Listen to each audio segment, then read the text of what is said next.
सासू माँ की नई सहेली।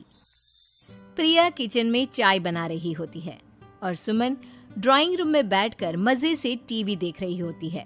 तभी दरवाजे की घंटी बजती है। प्रिया, जरा देखना तो कौन आया है। देखती हूँ मम्मी जी।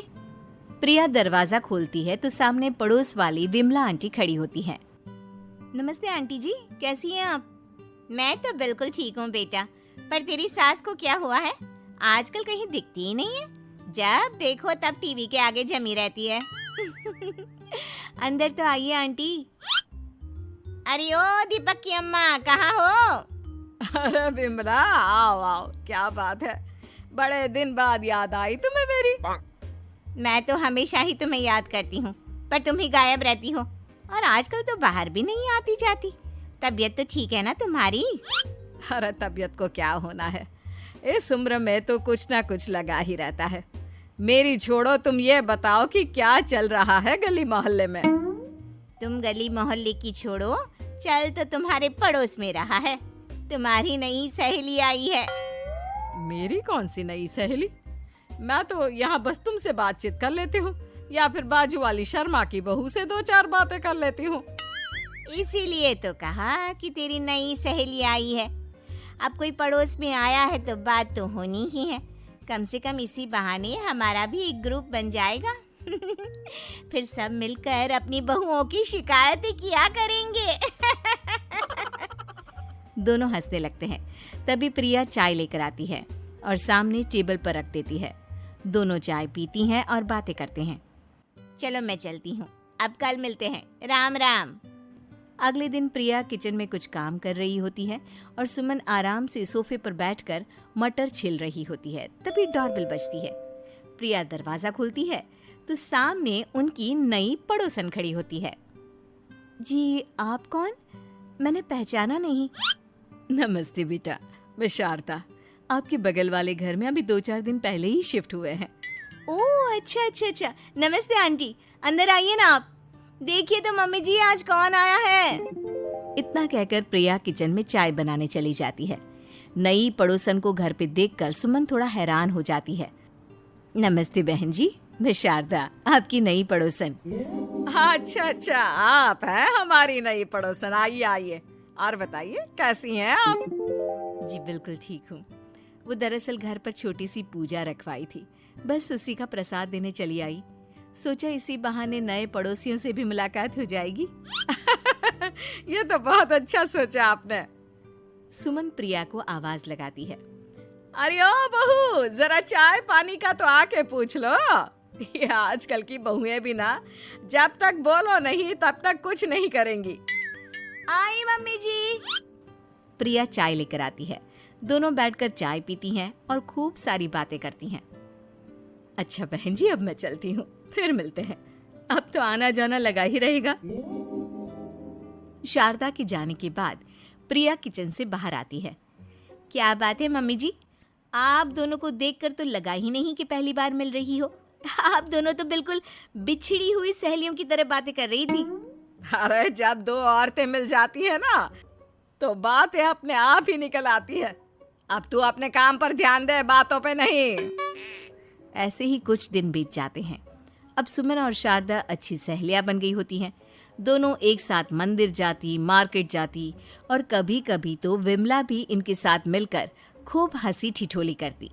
एक शाम तीनों बैठकर सुमन के घर पर चाय पी रही होती हैं कि तभी बहुत तेज बारिश शुरू हो जाती है।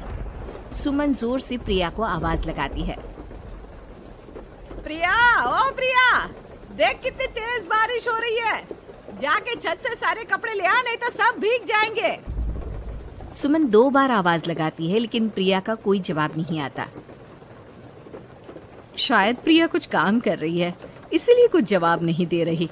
अरे काहे का काम, आराम फरमा रही होगी महारानी। तभी प्रिया बीमार हालत में अपने कमरे से बाहर निकलती है। हाँ मम्मी जी, क्या हुआ?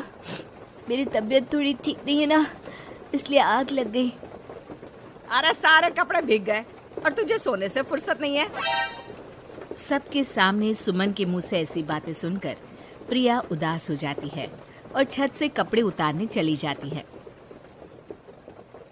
सुमन, ये क्या बात हुई? प्रिया ने बताया ना कि उसकी तबीयत ठीक नहीं, इसलिए उसकी आंख लग गई। तुम भी ना खामखा उसे सबके सामने सुना दिया। अरे आप नहीं जानती शारदा जी, कुछ बहुएं ना बहुत आलसी होती है, घर का एक काम नहीं करना चाहती। ऐसा नहीं है सुमन, तुम्हारी बहू तो बहुत प्यारी है, तुम्हारी सारी बात भी तो मानती है। हाँ सुमन, तुम प्रिया के बारे में ऐसा क्यों सोचती हो? मेरी भी दो बहुएं हैं, लेकिन मैं उन्हें अपनी बेटियों की तरह रखती हूँ। आखिर वो भी तो किसी की बेटियां ही है ना। और अगर तुम ऐसा ही व्यवहार करोगी तो एक दिन प्रिया भी तुम्हारे साथ ऐसा ही बर्ताव करेगी। शारदा और विमला की बातें सुनकर सुमन की तो बोलती बंद हो जाती है। वहीं प्रिया भी बाहर से सारी बातें सुन रही होती है। अरे मैं कोई उसकी दुश्मन थोड़ी ना हूँ, मैं भी उसकी माँ हूँ, लेकिन कभी कभी सास बनना पड़ता है, नहीं तो बहुएं हाथ से निकल जाती है। देखो सुमन, ये सब सोच का फर्क है। अगर तुम ये सोचोगी तो कभी प्रिया को अपनी बेटी नहीं बना पाओगी। इतना कहकर शारदा और विमला वहां से चली जाती हैं और सुमन अकेले बैठकर उनकी बातें सोचने लगती है। अगले दिन प्रिया और दीपक अपने कमरे में बैठकर बात कर रहे होते हैं और सुमन उनके कमरे के बाहर कुछ काम कर रही होती है और उन दोनों की बातें सुन लेती है। दीपक, तुम्हें पता है हमारे पड़ोस में जो शारदा आंटी है ना, बहुत अच्छी हैं। अच्छा, ऐसा क्या हो गया जो तुम्हें वो इतनी अच्छी लगने लग गई? कुछ खास नहीं, बस कल जब मम्मी जी मुझे सबके सामने सुना रही थी तो शारदा आंटी ने मेरा साथ दिया। मैं तो सच में हैरान ही रह गई थी जब उन्होंने मम्मी जी को मुझसे ऐसा बर्ताव करने के लिए मना किया। अच्छा, फिर क्या हुआ? होना क्या था, शारदा आंटी तो मम्मी जी को समझा ही रही थी कि बहू को भी बेटी की तरह ही रखना चाहिए, लेकिन मम्मी जी तो मम्मी जी है ना, उन्हें तो मुझ में हमेशा कमी ही दिखती है। काश मुझे भी शारदा आंटी जैसी सास मिली होती जो मुझे भी अपनी बेटी जैसी समझती। सुमन ये सब सुनकर बहुत उदास हो जाती है और वहां से चली जाती है। प्रिया की बातें सुमन के कानों में बार बार गूंज रही थी।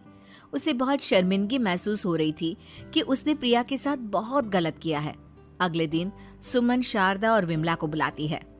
क्या बात है सुमन, आज तूने ऐसे अचानक क्यों बुलाया? सब ठीक तो है ना? हाँ, सब ठीक है, तुम दोनों बैठो तो सही। तब तक दीपक और उसके पापा भी आ जाते हैं। प्रिया, तुम भी आ जाओ।